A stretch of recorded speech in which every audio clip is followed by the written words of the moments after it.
right people to be here.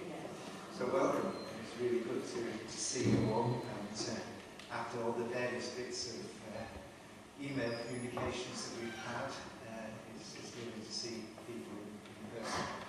And I think the biggest congratulation goes to Dorothea, who started out at 10 o'clock yesterday and arrived just about 20 minutes ago, having had a nightmare of a journey. But I know other people have had long journeys, and those who travel from other parts of the world, you're very, very welcome. It's really good to have you here. And I especially want to thank the organisations that helped us with this, which is Eurodiaconia and Christian Aid and the Good Faith Partnership, who've all helped us source speakers. I think that's the way to put it. So it's really good to have. We have a lot of expertise in the room today. Expertise which we will apply our minds to difficult and intractable problems. We won't solve them today, but we'll get nearly there. But I just want to begin with a short reflection, which is on the screen.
Chooses to have nowhere to lay your head. Guide us, protect us, give us refuge. Inspire, uplift, renew. Challenge us with the pain of your people, and us grace, compassion and wisdom, so we can be pilgrims on the journey of faith and fellow travellers with all displaced from their homes. Amen.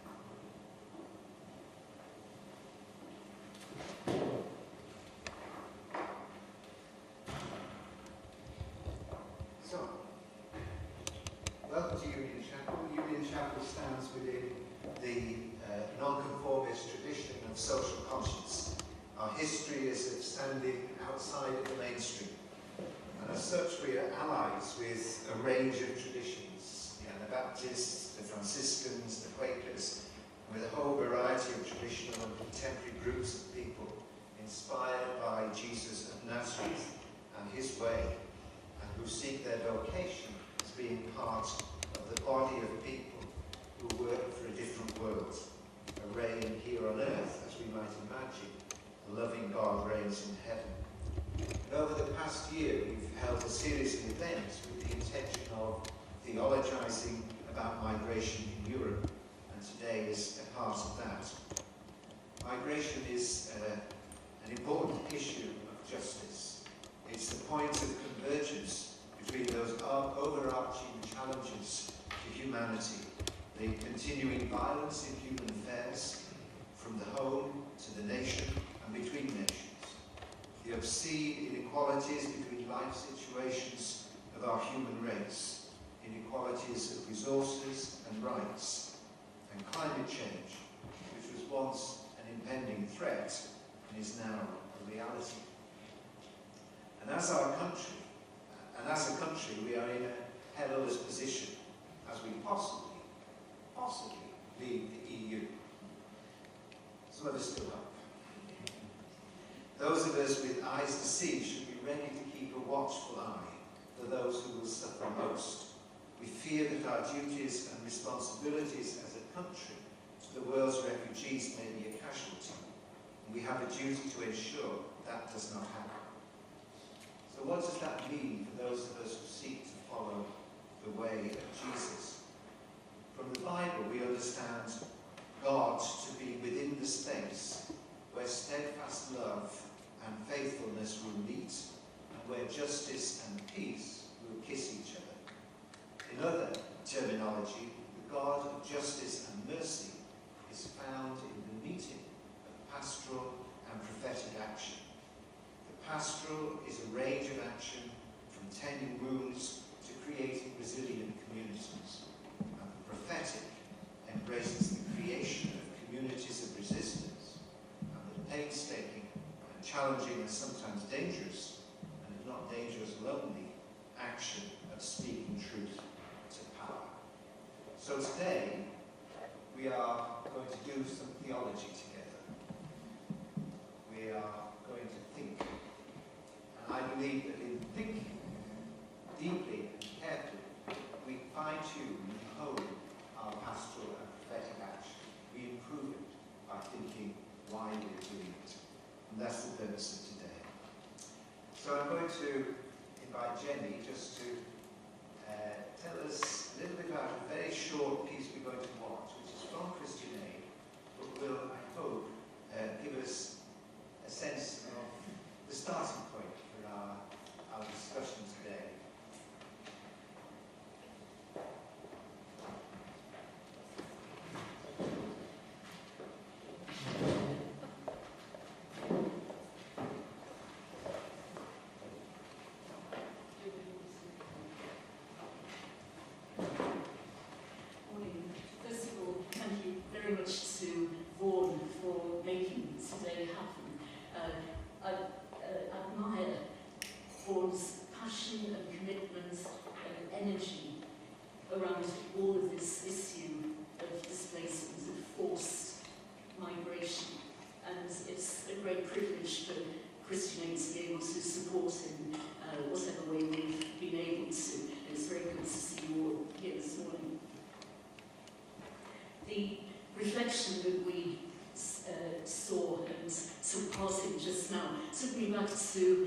Two visits that I had the privilege of making to refugee reception centres, one in Hungary and one in Serbia.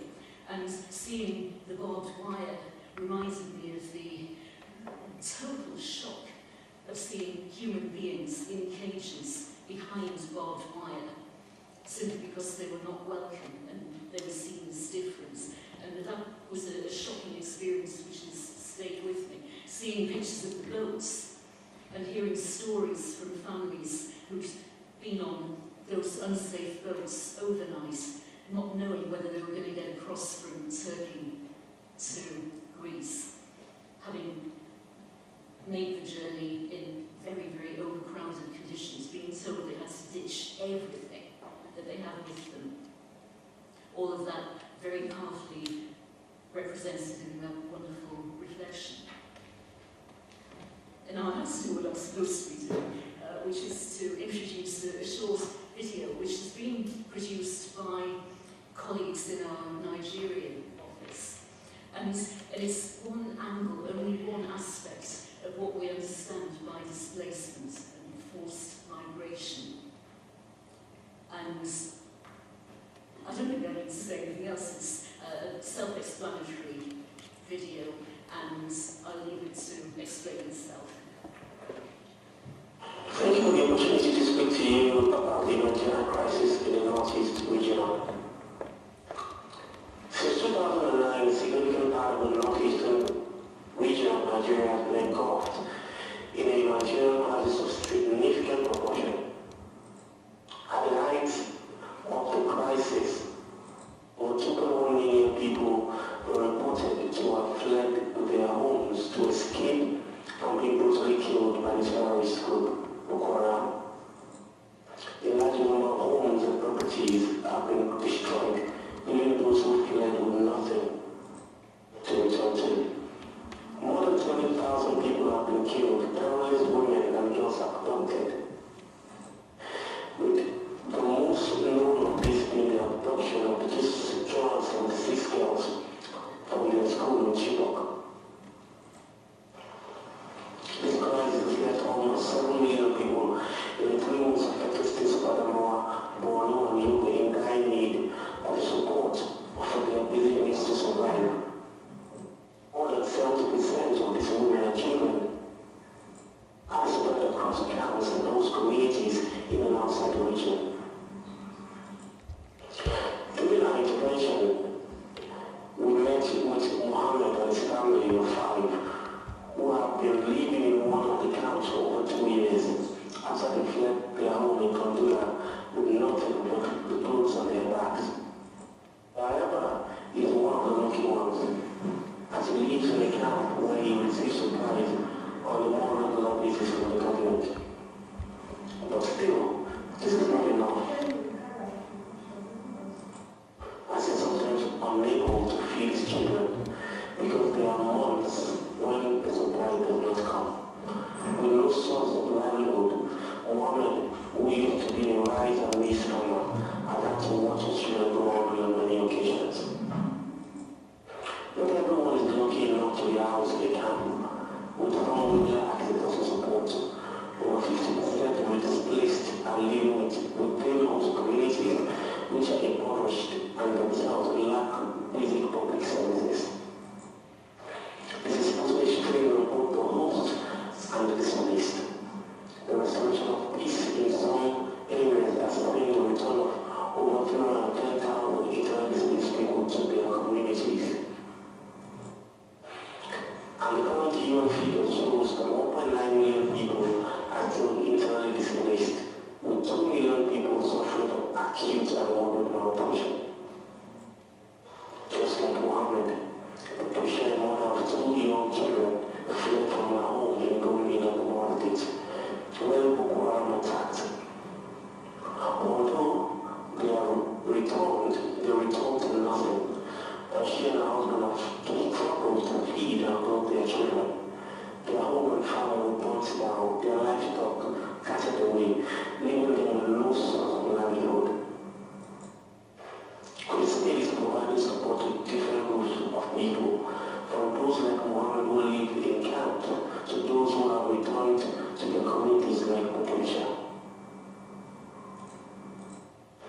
We have supported over 44,432 households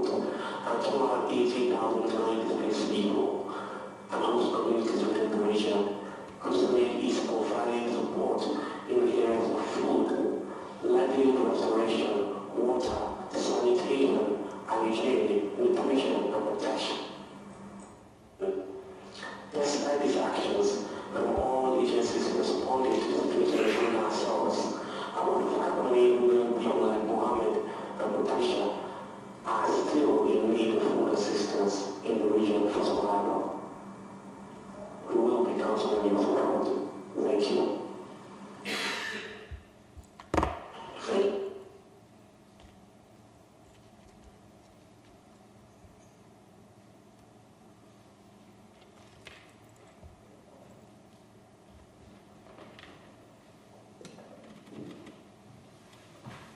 So we have the context. And now I'm going to invite Dorothy to address us. I'm going to talk about those two twin pillars of our actions, the pastoral and the prophetic. Dorothy's biography is in your pack, so I'm not going to go through all of that, but we've had some fantastic Skype conversations in preparation for this. I'm really looking forward to it. Here's your magic thing. Turns it around.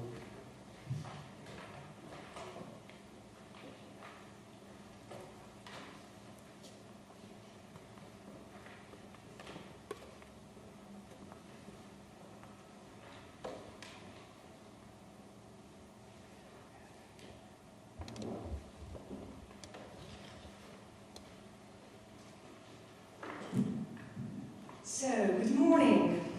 Thank you for the invitation, for the nice welcoming words. I thank our friend Gust Sikama, who's sitting there, and through whom I got connected with the Union Chapel, and who wrote me, who connected me with Vaughan Jones. Thank you, Vaughan, for inviting me, for enlarging the circle on theologizing on migration, also with my person. I am looking forward to a meaningful conversation today. Keeping in mind the words of Psalm 126 and the words and images we have just seen, I cannot do otherwise but quote a friend of a colleague of mine who belongs to the so-called dreamers, and I hope to have the right slide.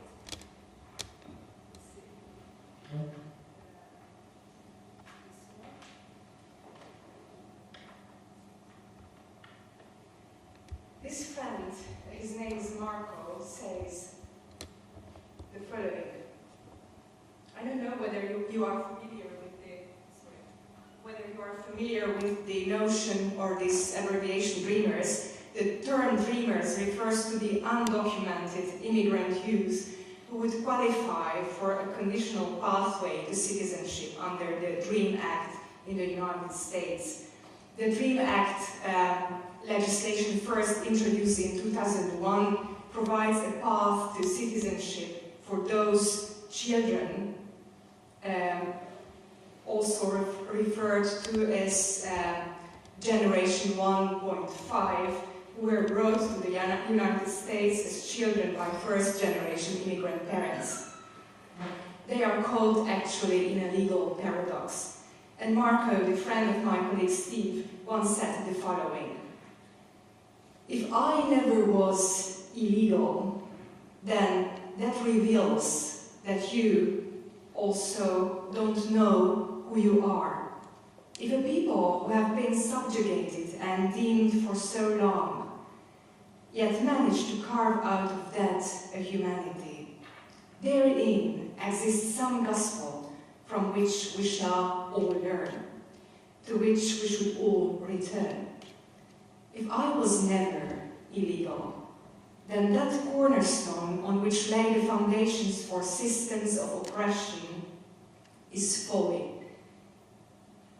If I was never illegal, then perhaps the economy, the international politics, multinational corporations and their unmatched revenues were never legal.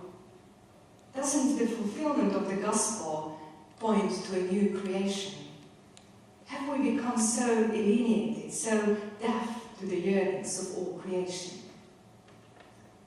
Yes, there are yearnings like this one all over the world. Migration issues are on the agenda of everyday talks and policy making all over the world. And reaction to such yearnings differ in tone and ways in which they are formulated.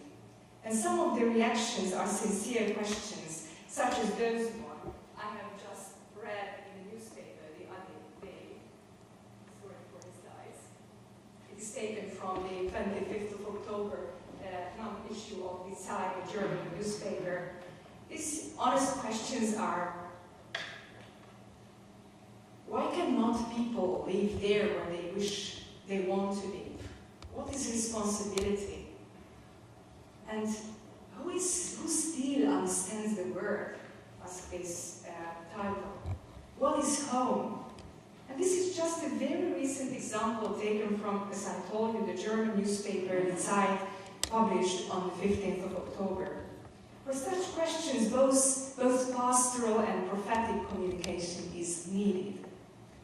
We should never forget that migration processes are complex issues. One of the big mistakes people can do when discussing them is to single out migration and look at it as a singular social-political issue. When that happens, migration becomes personalized. Migration itself becomes an agent with much power through people's imagination. Migration then destroys Europe, or migration then saves Europe, depending on which side you find yourself. Migration is good for Europe, and migration is bad for Europe. And in this short presentation today, I have been asked to give you an overview of pastoral and prophetic understanding on Europe's response to migration. Well, in this very short title, we see how personification works, not only when it comes to complex migration processes, but also when it comes to finding a common identifier to people inhabiting the continent of Europe. So one gets to such vague personifications as what does migration do with Europe, and what does Europe do with migration? But Europe is not a homogeneous social space, but rather a complex and stratified social phenomenon that may produce very different and seemingly contradictory forms of international migration. Both Europe and migration implies unlimited configurations of interhuman social relationships, and as such, they also imply complex power relationships.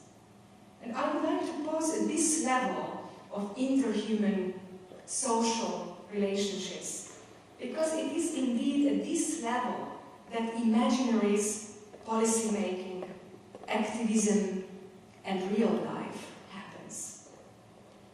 30 minutes, or maybe only 25 minutes, do not suffice to cover not even a part of such complexities. Therefore, I have chosen to focus only on one aspect through which the complex interhuman social relationships are being perceived in Europe when it comes to migration.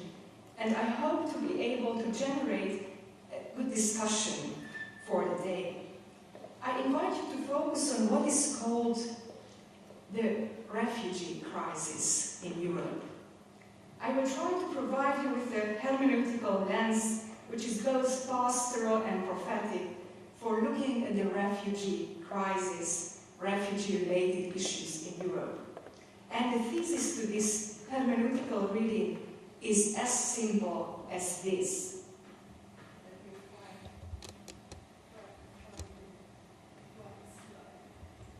In order to be able to prophetically and pastorally address the refugee question in Europe, Christians need to go beyond the so-called refugee crisis framework. Christians need to step out from the so-called refugee crisis framework. And this is rather challenging because even theological assessments of the social-political situation of the world during the last 80 years or so favor a crisis framework. I have brought you a quote from 1946, written by a theologian. Please listen to it.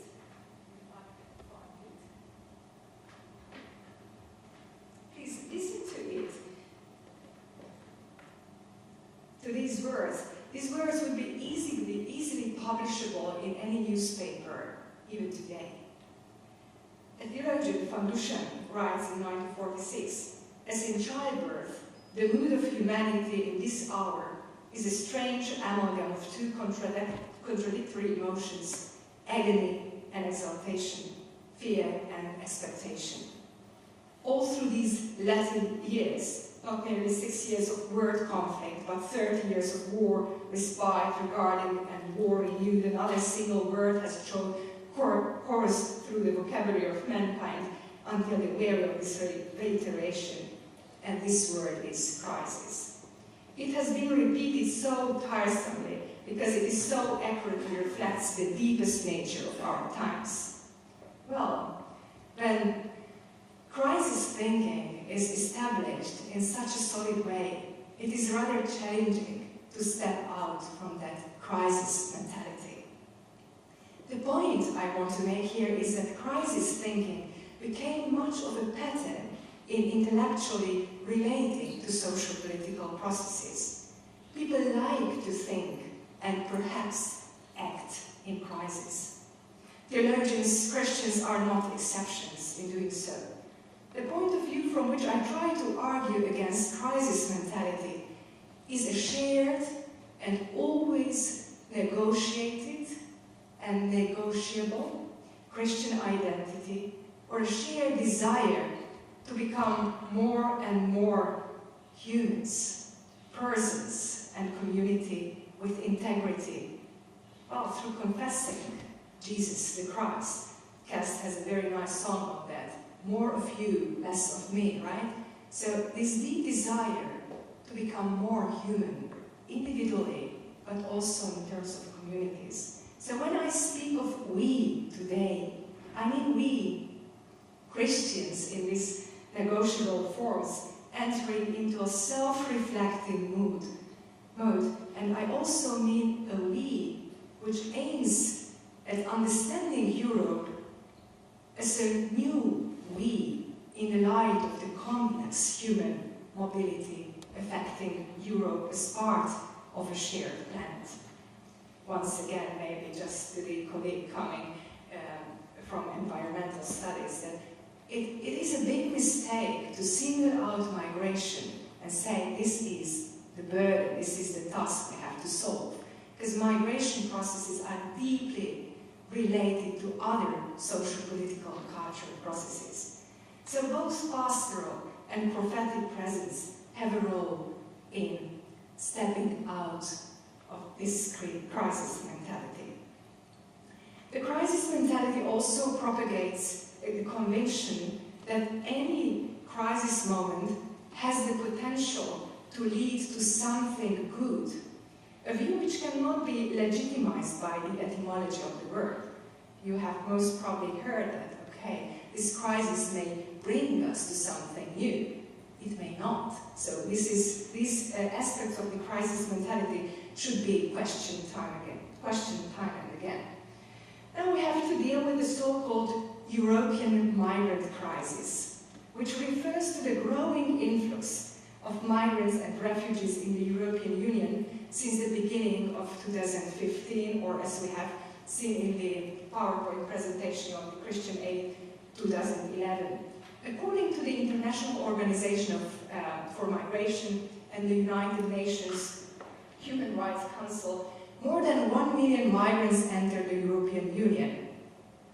1 million in comparison with EU's 508 million, if I'm not mistaken, of inhabitants. This was in the year 2015, and the number is much greater for the year 2016.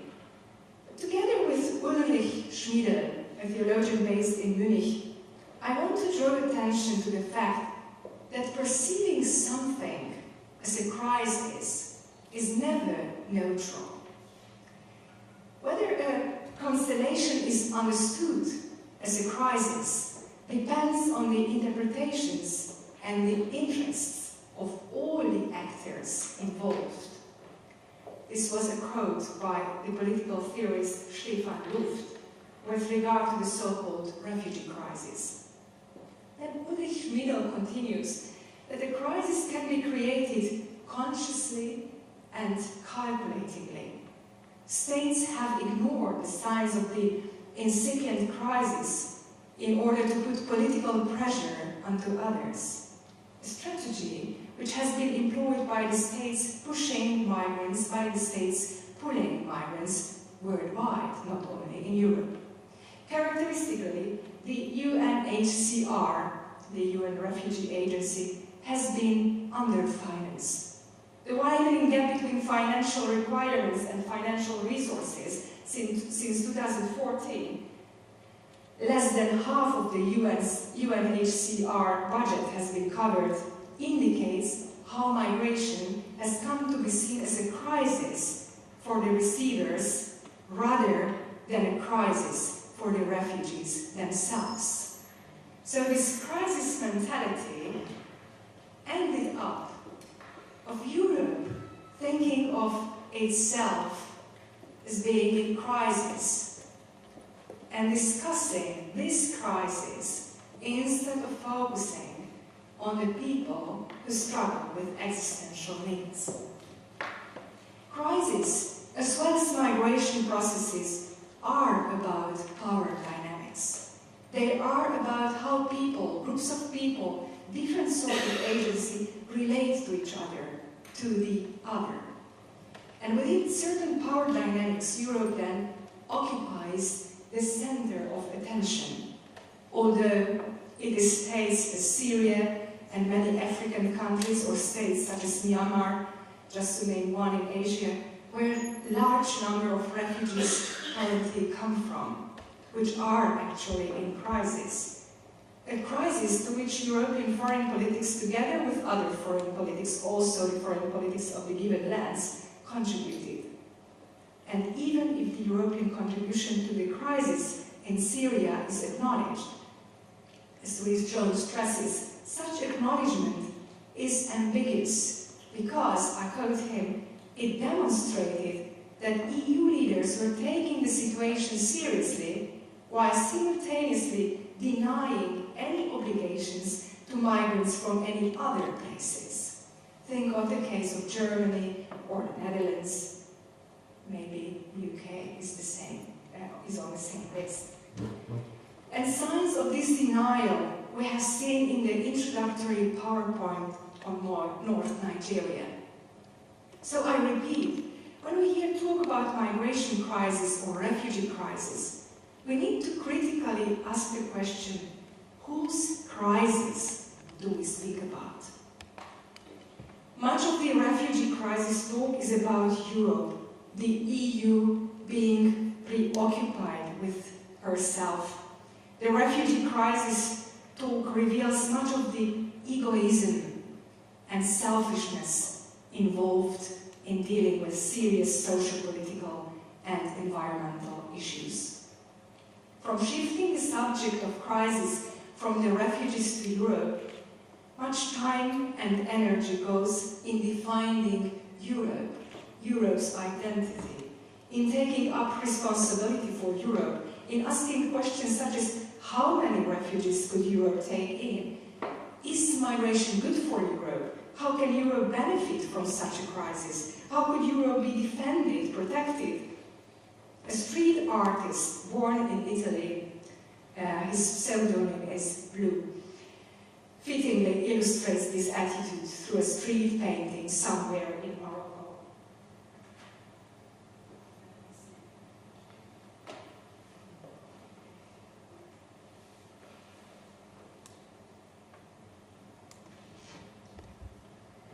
Look at this. This is the EU, which protects itself with barbed wire against illegals. Because part of Europe's response to the social-political situation has been a strengthening of the legal apparatus and bureaucracy in finding out, based on human rights discourses, who is legal and who is illegal. So who can count as refugee and who are the criminals? And just, if we follow this picture with a photograph taken at the Hungarian border, I think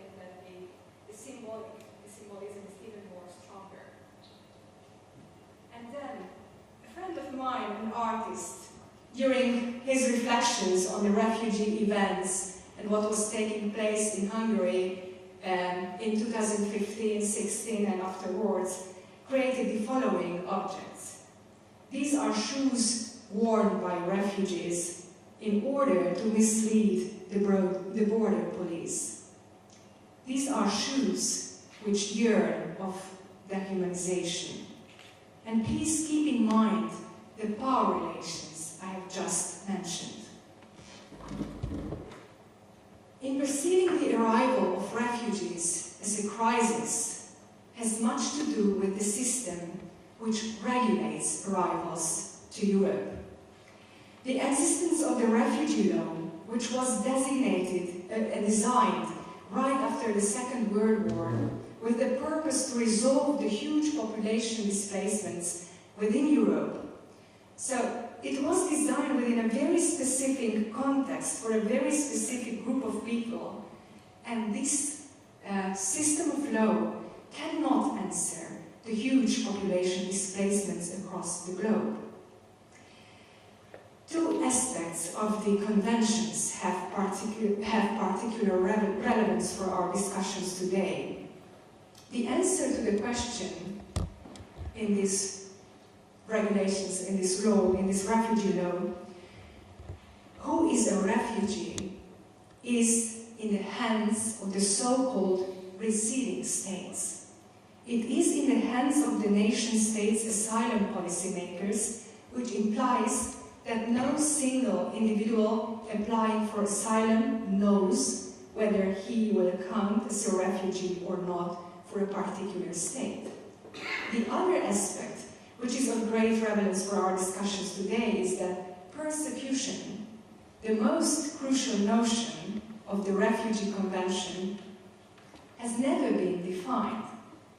Thus, decision makers around the world, also in Europe and different nation states in Europe, must decide over and again whether particular types of harm are persecutory.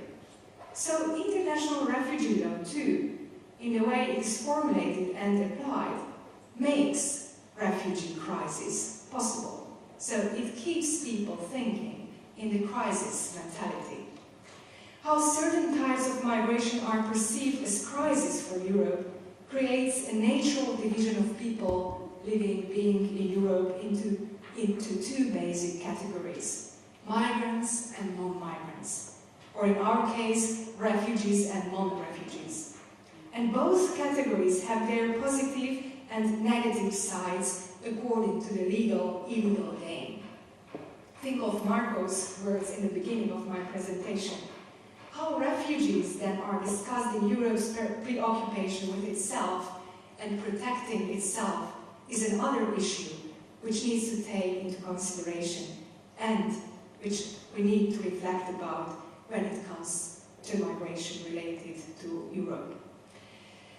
We observe that religion became a key word when discussing migration processes in Europe. The so-called refugee crisis and how religion appears in its description demonstrates something of the fear of religion, either in terms of Islamophobia or simply of the fear that religious beliefs require public space. The interpretation of the situation of Europe between 2015 and 16 as a crisis makes sense in as much as migration has been used to call for strong and striking decisions across its public squares and its political spheres. Just think of the political elections of the last couple of years. Migration and crisis thinking was very much part, maybe a crucial part, of election campaigns. Either migrants are accommodated or migrants are not accommodated. Either this or that. And this is one of the big issues or problems with this crisis mentality. It polarizes. It creates dichotomies. Either this or that. There is no gray area. There are no complexities. There's black and white. Either Christianity or Islam. And we see how people's identities become reduced to one single label: migrant or non-migrant, refugee or non-refugee. And this logic is easily transposed to how Christian communities and Christians themselves become part of thinking and acting upon migration processes. Acts and thinking easily shift into a we Christians, meaning we non-migrants, helping them refugees, migrants. And this crisis pattern leads so far that Christian communities and churches, similar to what I have been saying about Europe, become preoccupied with themselves, with their own well-being, and ask questions such as, what does migration mean to us? What is the potential of migrants to improve our own community, our own churches? To what extent are refugees dangerous for Christianity in Europe? We do recognize these voices, don't we? Being preoccupied, selfishly preoccupied with ourselves. Once again, these are ingrained, these patterns are ingrained in perceiving the situations, the crisis. It is either this or that of the crisis. And such polarizations are observable within Christian communities as well. It is not the conservative Eastern Europe versus the liberal West. And this is also something which is so much in the everyday talk. We easily push away Eastern Europe as conservative and operating with a conservative Christian agenda.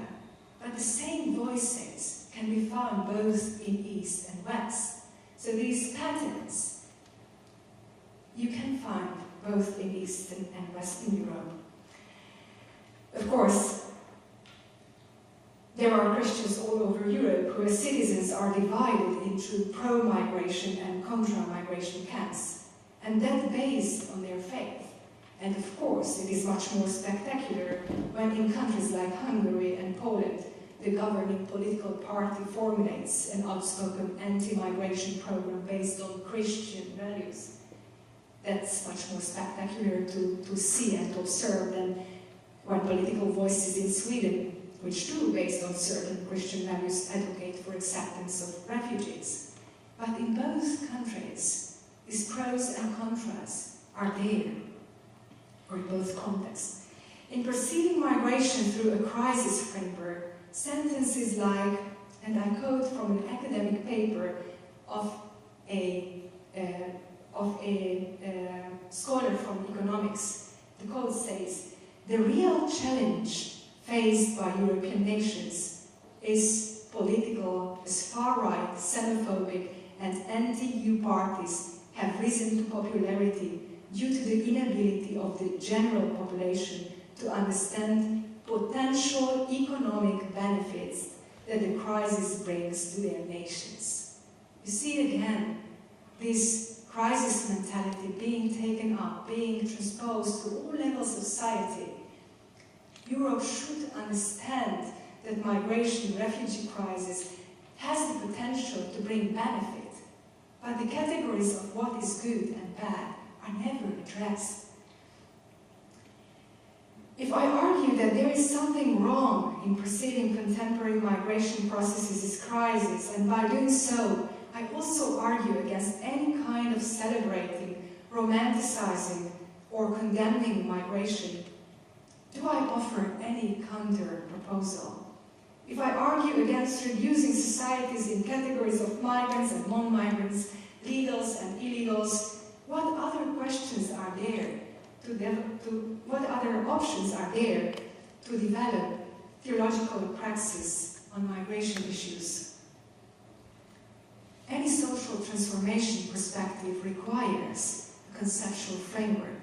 So if I somehow propose to be careful with labeling people as migrants and non-migrants, then where should we start? How to start thinking, how to start theologizing on these complex issues? And my answer and proposal is rather simple and hopefully not too abstract. As Christians, again, and this is today here an intra-Christian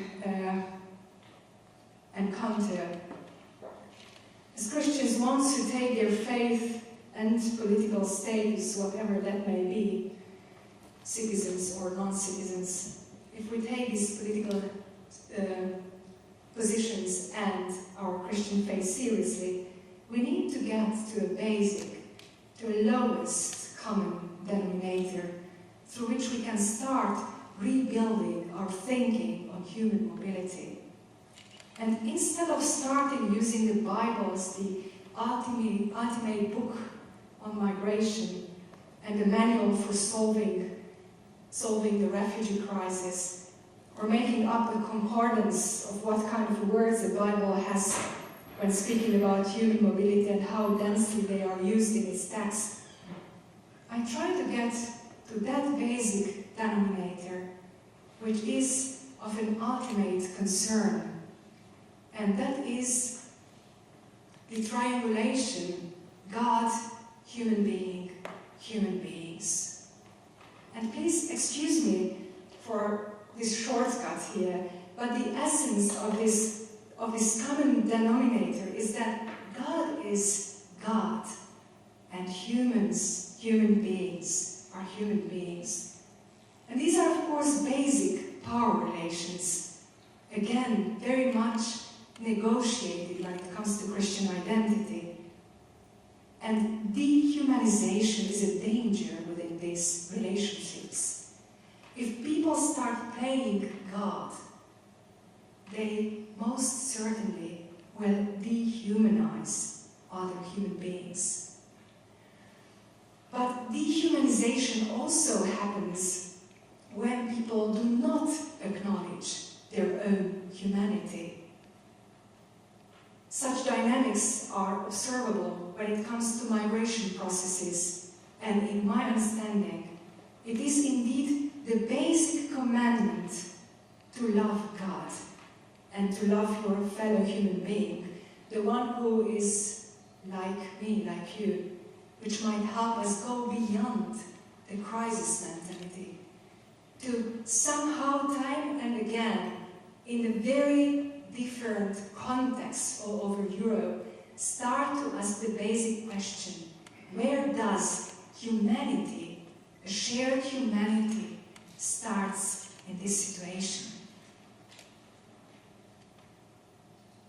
Maybe even acknowledging the very fact that we are humans as they are humans, shared in the creation. To love God and to love one's fellow human being might help us overcome the huge polarization within our European societies. Trying to get back to the basics of this God-human being relationship pushes us to open up ourselves to the other, also to the politically other. Does such an attitude cultivate tolerance? Does it legitimize discourses filled with hatred and fear? If I have to open up myself based on a shared humanity to right-wing politics or politicians, does that cultivate tolerance? It sees that, at least it sees the other in its fully created humanity. The talks and action when it comes to responses on migration should not be continued in the dichotomy of this or that, in this polarization, pro or contra migration camps. Love God and love your fellow human being might pose whole different questions than the ones we are presently preoccupied with. E.g., how do we come to a new we? What is that new we when the composition of the societies in which we live are changing? When we deal with large social political processes worldwide, the pastoral tone of what I have been saying so far lays in the call to attend to what citizens, Christians, people in our own environment say and have to say when it comes to migration processes. Listen to them, and from those conversations, try to get into the right power relations where God is God and God stays God, and humans are, stay, become humans once again. People infected by the crisis thinking need to be listened to. Simply dismissing the fears created by experiences with or imaginaries of others labeled as refugees will not do. So we cannot simply dismiss our parishioners who vote for right-wing politics saying, you are not right. We have to get deeper in our pastoral attitudes also towards them and see how change can be taking place there. How relationships, the triangulation, God, human beings, can be once again, well, somehow balanced or got it right. This is not denying crisis experiences or crisis thinking, but it is an attempt to go beyond it. And it is not a path of tolerance. It is a path for engaging. The prophetic tone of what I have been saying so far lays in the call to speak up against making crisis mentality into a normality and making human migration processes into anomalies. The prophetic attitude is needed for speaking up against anything which disturbs the God is God and humans are human beings, power relationships. The prophetic attitude is a call for an ongoing reorientation, an ongoing conversion, if you like, towards God, the only source of life and the only source of making life livable together with the whole creation. Both pastoral and prophetic attitudes are needed in dreaming of a Europe which understands migration beyond the crisis mentality. And let me close these reflections with a quote of another theologian, and I will leave it there.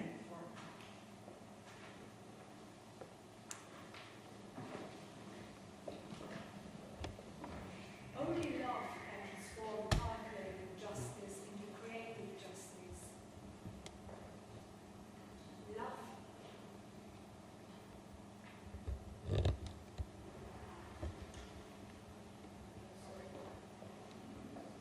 Only love can transform calculating justice into creative justice. Love makes justice just. Justice without love is always injustice, because it does not do justice to the other one, nor to oneself, nor to the situation in which we meet. For the other one and I and we together, in this moment, in this place, are a unique, unrepeatable occasion, calling for a unique, unrepeatable act of uniting love. And this call is not hard by listening love. If it is not obeyed by creative genius of love, injustice is done. So in this unrepeatable occasion here today, I would like to invite you for further reflection and engagement. Thank you so much.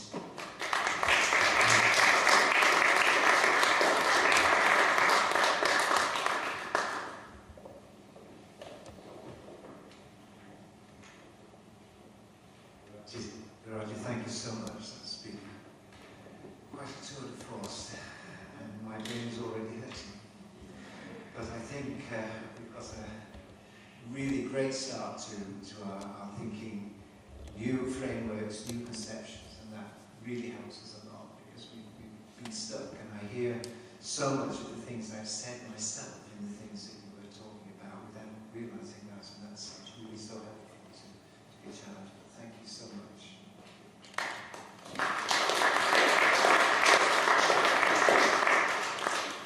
And I'm going to hand over to Alfredo, who is from Spain. And as you see from the biography, has a lot to contribute to this discussion. Please, Alfredo. Okay.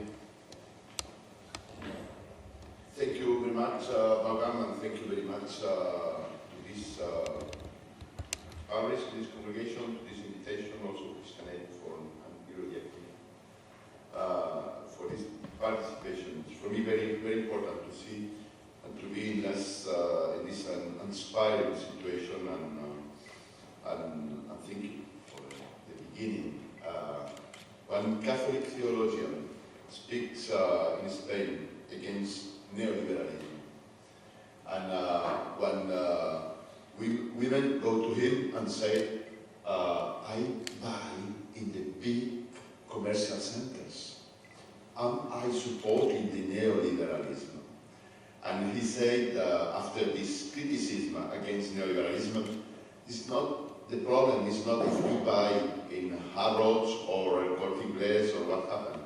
The problem is neoliberalism is a mentality in your blood. And you need to take out order to see the people as an object and to think otherwise. And really very, very inspiring first presentation. I try to tell you something about this faith.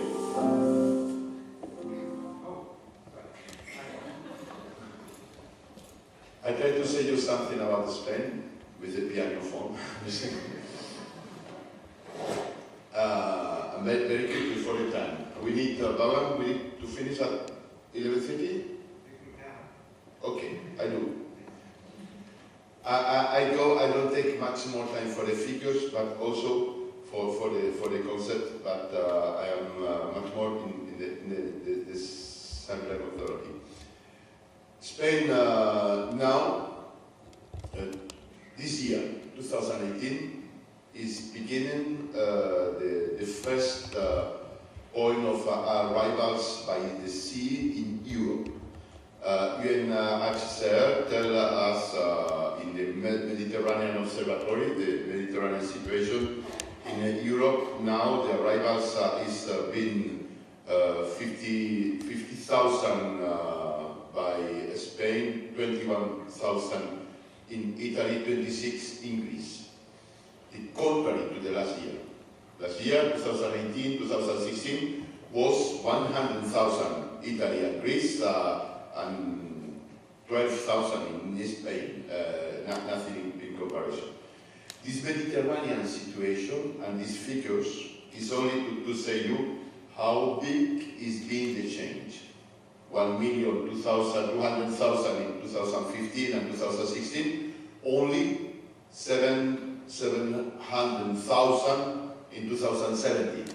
The big movement, but what is Spain doing with this change and with this challenge? In Spain, only 31,000 people arrived during the year 2017, but only 595 persons have access to the refugee status.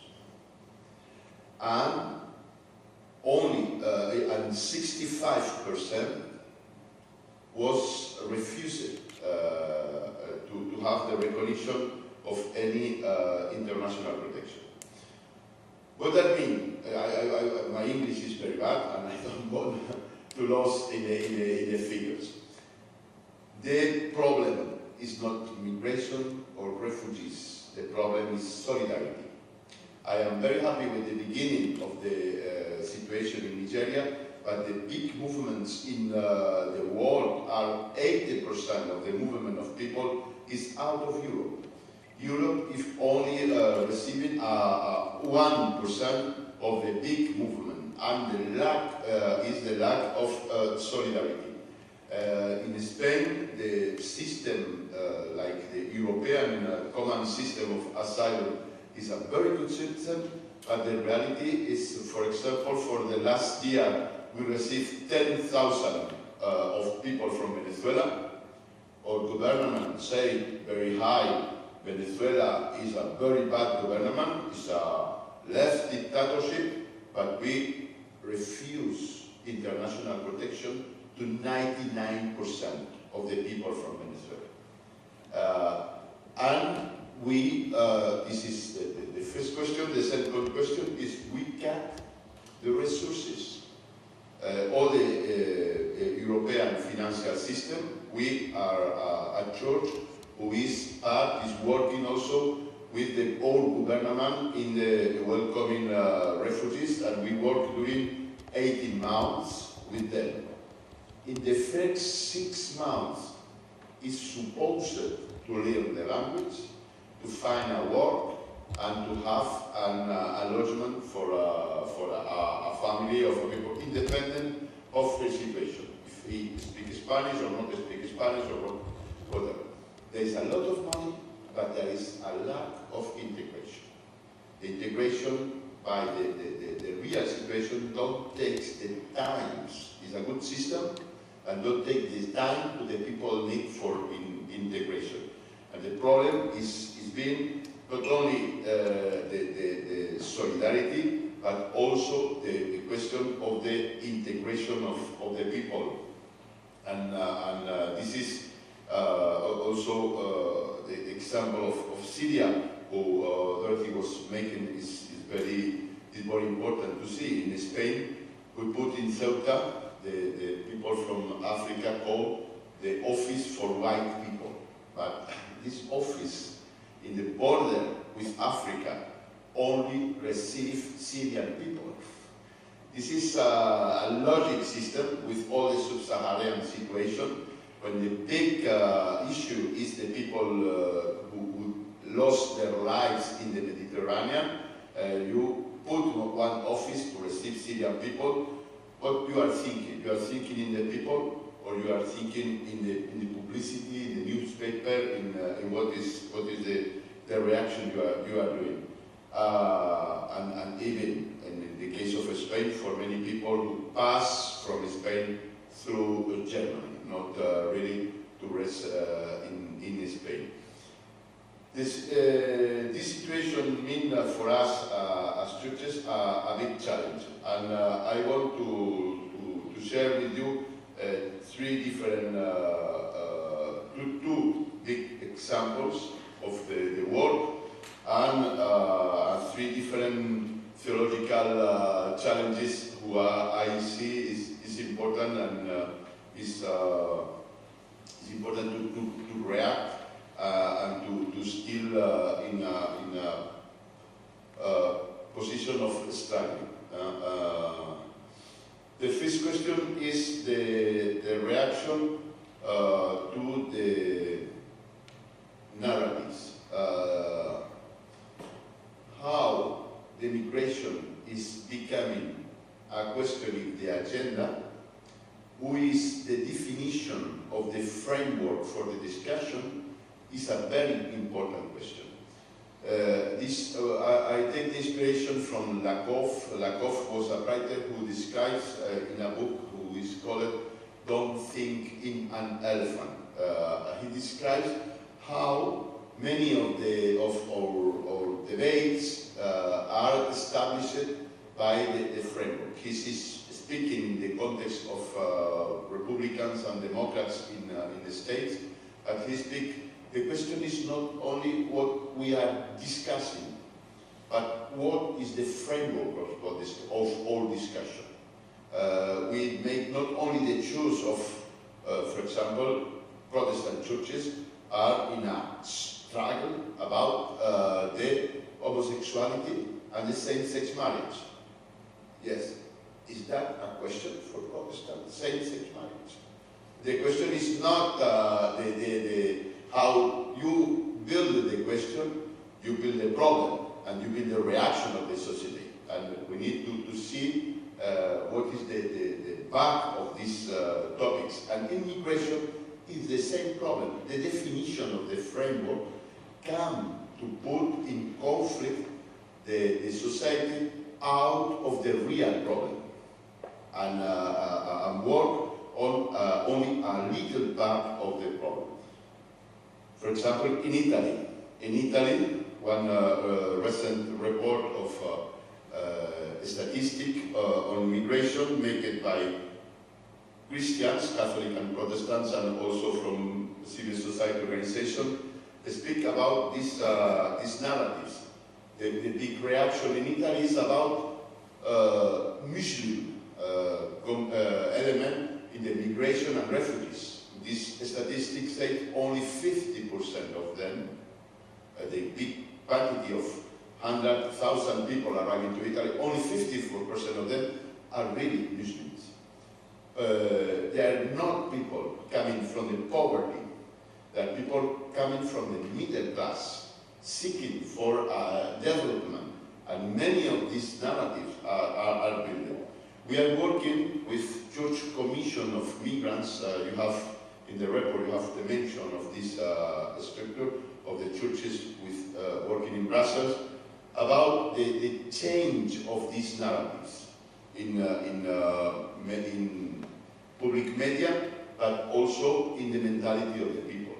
And one of the big change, one good example is the people in Italy, in Lampedusa. In Lampedusa, we have really a big challenge, and we are living the deed in the Mediterranean Sea very strongly. The town hall in Lampedusa speak about they don't want to become a cemetery of the Mediterranean, but all closing borders is becoming criminal. What was the reaction in Lampedusa? When you meet with the people in Lampedusa, the people in Lampedusa are really people who live with the sea. For them, to save lives is not a reaction to an invasion, but to save lives is a question of their daily life, the life of their father and the grandfathers living to the sea. And they are really welcoming people. And the Mediterranean Hope, the work of the churches in Lampedusa, was to put names to these memories. Having these big figures and they are writing, like artists are changing a lot in this way of thinking, and Francesco Piovici, who is a pastor, they write histories and they put names to these different situations, not only figures, 700, 300, but names to each one of the history, to personalize the reality of the murder and the tragedy of the Mediterranean Sea. What is the three goals I think is important to see? I think the compromise is we need to welcome that with integration. Not only welcome, but welcome with integration, with a clear reality of how much poor countries are doing 10 or 100 times Europe are doing. How we need real instruments. You see the lack of solidarity, for example, between the European Union when we speak about taking people from Greece or from Italy, and what is the result? Only 11% of the compromise was realizing. I think this transformation of the kingdom of God need to speak about an integration as a reaction to the populism and to the racism growing in Europe as a big menace, not only for migrants and refugees, but for all of us. The transformation of our societies in a real pluralistic societies, part of the globalization. But what is the globalization we want? We want a selective or a globalization, or if we want a real globalization. But not always. We are in. A big part of our society are out. When in Spain, the universal system of sanitary, of social security was cut for migrants, was cut for a lot of young people of Spain in the same situation of migrant people. The question is for all of us. The transformation is by the integration, a full integration of the people. Second question is we are, I think a thinker, Ulrich Beck, speak about, a German philosopher, speak about the citizenship right in Europe is becoming a zombie right. A zombie right by the question of it seems still alive, but it's not alive. In reality, it's a dead right. Like you see now, all these zombies these days in the celebration. And one philosopher of right, Javier de Lucas, who was also one of the president of the Spanish Commission Help Your Refugee, said the same. The citizenship in Europe is becoming a zombie right by the lack of participation. And also, the asylum and international protection right is becoming a zombie right by the lack of protection. And when we attack the fundamental rights, we attack the dignity who God gives to each human being. In the integrity of the universality of rights, inalienable condition of the rights and equality.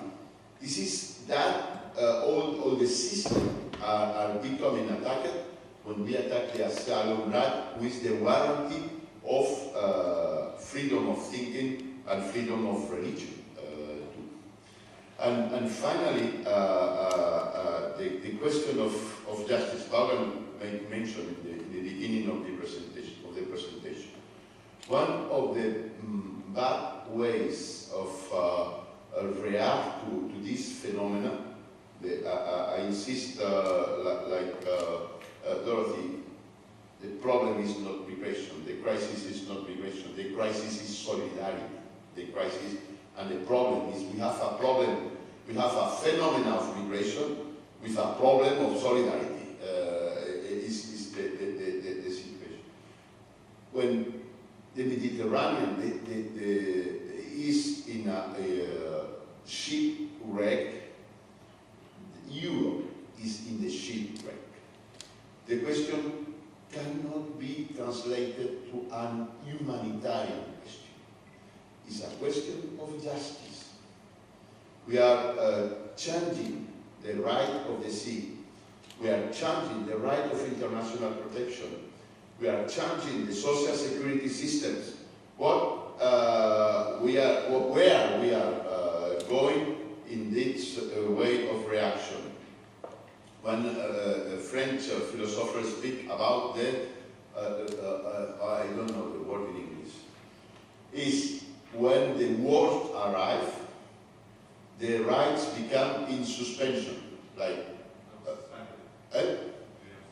in Spanish is estado de sitio, the suspension of rights, by a war situation, but emergency situation, is part of the crisis mentality. This suspension of rights is a problem of justice, and the question of justice need to be very, very clear in the mind, especially of the Christian and religious movements. But the translation of the phenomena of refugees, the mobility of the people and the migrant people as a humanitarian question is a lack of justice and a lack of responsibility faced to the dignity who God wants to each human and faced to the kingdom of God, who is the real transformation of this humanity in a real humanity. Thank you very much.